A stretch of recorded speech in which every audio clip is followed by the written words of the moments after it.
En el nombre del Padre, y del Hijo, y del Espíritu Santo. Amén. Muy buenos días a todas, madres espirituales e intercesores.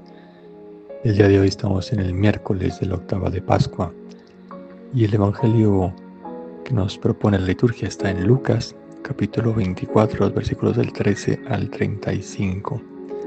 No voy a leer el texto porque es largo, más bien lo voy a comentar. Recuerden que es el Evangelio de los discípulos de Emaús, estos discípulos que regresan después de haber visto la crucifixión de Jesucristo en Jerusalén y empiezan a regresar a ese poblado de Emaús, que está más o menos a 10, 11 kilómetros de Jerusalén. Y vemos cómo el mismo Jesús se acerca y lo siguió caminando con ellos.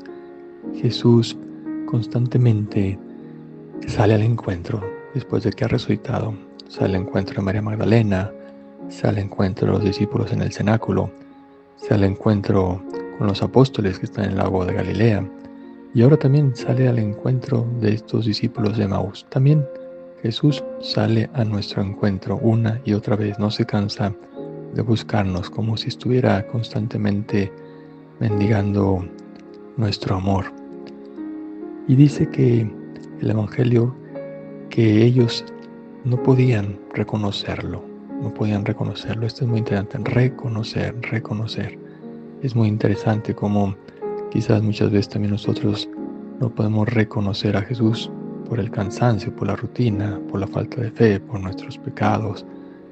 Quizás también por el sufrimiento. No reconocemos a Jesús.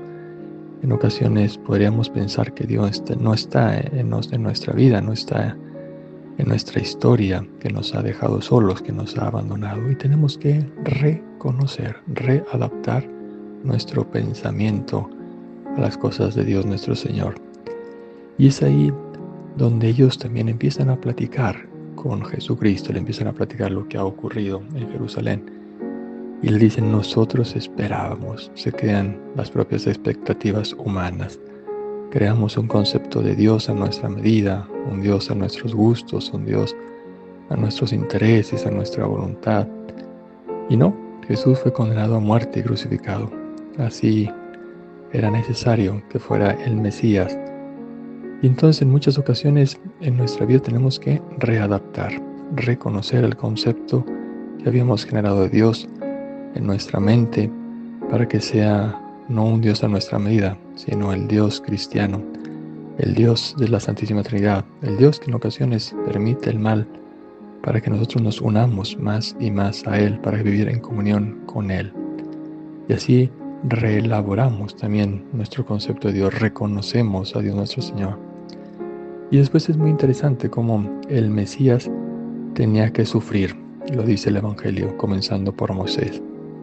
Y aquí Jesucristo les empieza a dar una catequesis en el sentido bíblico, una exégesis, y les empieza a platicar su vida, pero de vista desde los profetas, desde el Antiguo Testamento, y como pues quizá les platicó el nacimiento virginal, que ya está profetizado en Isaías, el nacimiento en Belén, que está profetizado en Miqueas, el siervo sufriente, que ya estaba profetizado en Isaías 53, y después esa traición por Judas, por las 30 monedas de plata que estaba profetizada en Zacarías. ¿Cuántas cosas les habría predicado Jesús a estos apóstoles que estaban ahí por el camino? Y entonces los discípulos de Emaús le dicen, quédate con nosotros, quédate. Una oración hermosa que también nosotros podemos hacer, quédate con nosotros. Y entra Jesús para quedarse.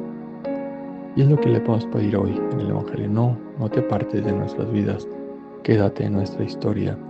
Y le reconocen ahí, al partir el pan, la presencia eucarística. Le reconocen, reelaboran nuevamente su concepto de Dios nuestro Señor, porque está ahí presente y viva la presencia del Espíritu Santo, porque dice, ardía nuestro corazón. Se manifiesta el Espíritu Santo en forma de fuego, porque ardía ese corazón. Ahí está la presencia del Espíritu Santo, que reelabora el concepto de Dios nuestro Señor, que reconoce a Dios nuestro Señor.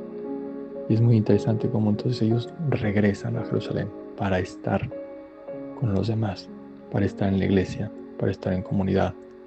Y así dicen, le reconocieron al partir el pan. Que nosotros también le reconozcamos en la Eucaristía. Cuando a veces no entendemos a Dios, cuando no lo comprendemos, nos invita a Jesús a quedarnos ahí más tiempo en la Eucaristía para reconocerle, para reelaborarlo, para aprender de Él. Que Dios les bendiga a todos en este día, en el nombre del Padre, y del Hijo, y del Espíritu Santo. Amén.